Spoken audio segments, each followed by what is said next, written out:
қолға перчатка киюді де ұмытып кетіп, біз осылай басты күйдіріп, одан кейін оны жуып, тазалап, ертесі күнге асуға дайындап қойдық. Ботагөз жеңгем кетті продуктыға сенен бірге. Үйде мамам көмектесіп, ағам всегда еттерді боршалап, өзі бөліп, тұздап дайындап қояды. Ары қарай бізде самса, жеңгем әйтеуір жаңадан салаттар. Менің әйтеуір сол самсаға болсу, посуда жуу, чак-чак пісіру, үстіп әркім өзінің істей алатын тірліктерін бөлісіп аламыз всегда. Сенің жеңшен наған ойшы? Крахмал. Баклажан?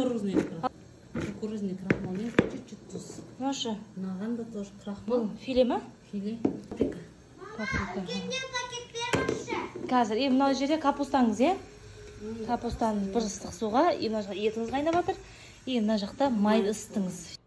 Жұмыртқа бүйтіп нетіп қойдыңыз, күшті шықты. Сонда бірақ сол, бірақ басқа тетешіңіз, басқаша дәмі бас бөлек шығады, не крахмал, мына жұмыртқа. Мына не? Шубка, ұн. Қандай отырғыз басыз? Жаққан жұмыртқа ғана сетінеді қой? Нәтижесінде мындай. Бірақ бұда обязательно жұқа істеу керек екен. Күтемін сақтайды. Жүргізіңіз просто мен біреуін қалың істеп қойсын да. Қытылайды ма, кәдімгідей? Біреуін қалың істеп қойсын да.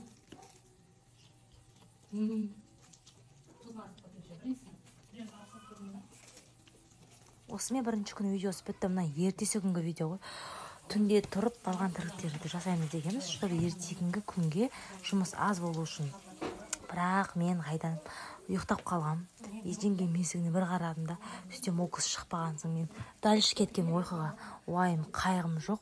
Сөйтіп түнде тұрып, жеңгем дальше тұрып, жұмыстарын бітіріп, столын накрывать етіп, тек көрпе салу ғана қалыпты.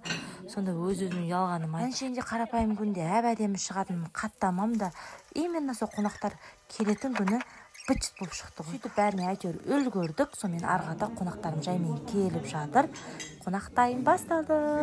Үй жақтың адамдары көріскен кезде міндетті түрде үш рет деп амандасамыз. Ата-анамның тәрбиесі.